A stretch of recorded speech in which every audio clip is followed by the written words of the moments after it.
Hi, I'm Dainesha Nugent-Palache. I'm a photographer based in Toronto, Ontario. And today I'm going to take you on a tour of my artwork in the New Generation Photography Award exhibition at the National Gallery. So there became a point in my artistic practice where I wanted to shift away from making more figurative work, just because I was concerned about the ethics around that, like including other people in my work and what that meant.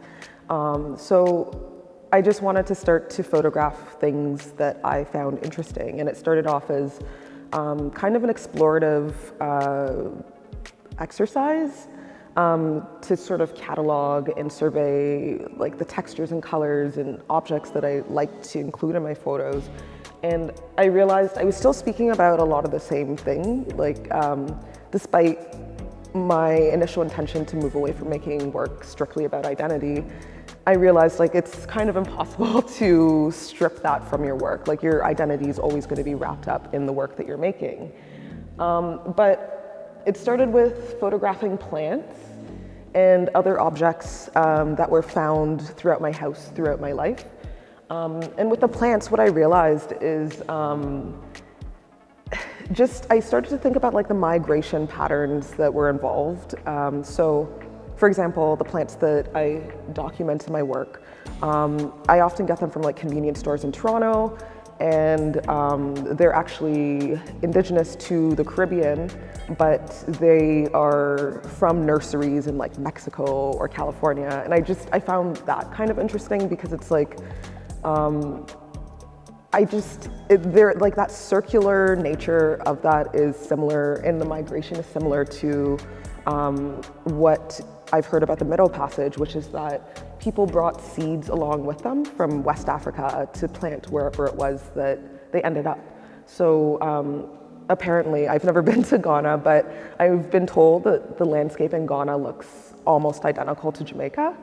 And I also find it interesting that my mom has always had this same affinity and kind of necessity to take care of these tropical plants in a Canadian climate in her home that I do, and just how that tradition's been passed down through generations. I find that interesting. And then these are also my mother's objects. My mom comes into my art a lot, actually, and it's something someone else pointed it out to me recently. They did like a Freudian analysis on me, basically, but these are her figurines. Some of the figurines that I grew up with, I looked at with more affinity, others with like a little more disdain, which I'll show you on the other side. But this work it's mostly about spirituality, which I feel like is something that was passed down to me from my mother also. So this is her scrying bowl, and then like a vessel carrying water, which are both important things when you're working with spiritual practices and magic. And these are supposed to symbolize orbs. And then I think this idea of spirituality is more present in this work. So there's a lot going on here. So this work is called Red Earth of St. Elizabeth, and what brought us here. So this is my mother. And as I was describing to you, she has always kept these porcelain figurines, and there's like plants, and this is her in her first apartment when she immigrated from Jamaica to Toronto. Yeah, so I've included that in this image, and then below it is dirt from St. Elizabeth, Jamaica. I just have like this like really visceral memory of every time we went to Jamaica, my shoes getting stained with the dirt, because like we have to do like this hike to go to my great-grandmother's house in St. Elizabeth. So I wasn't able to go on the trip, but I like asked my mom to like illegally sneak some red soil back for me, because I wanted to do something with it. Like it started off with me trying to like extract the pigments to paint with, but and that might happen at some point, but for now I included it in this work. But yeah, so all these objects relate to maternal lineage in a way. So again, the same figurines that you see on that shelf, that's one of them. And so I was talking about how some of the figurines I have like more of an affinity for and others disdain. This is one of the ones that I have a little more disdain for.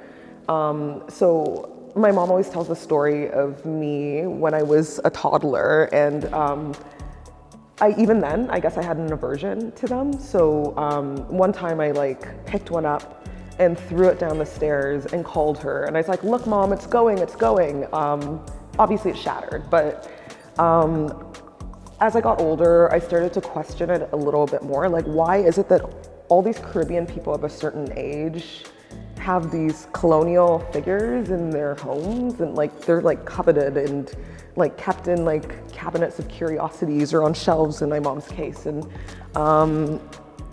it just seemed strange to me, but I've always been fascinated by them and yeah, so I included that in here because that does again speak to like how we ended up there, which is Jamaica. And so all of these other objects are spiritual objects. So I included the rosary with the coconut, which are both important objects or symbols in West African spirituality, the coconut, and then the religion that was indoctrinated on us or enforced onto us, Christianity, Catholicism. That's what that symbolizes. And these are my mother's books. So a book of incenses, oils, and brews, and then a book of Psalms, which I was taught is like the magical part of the Bible.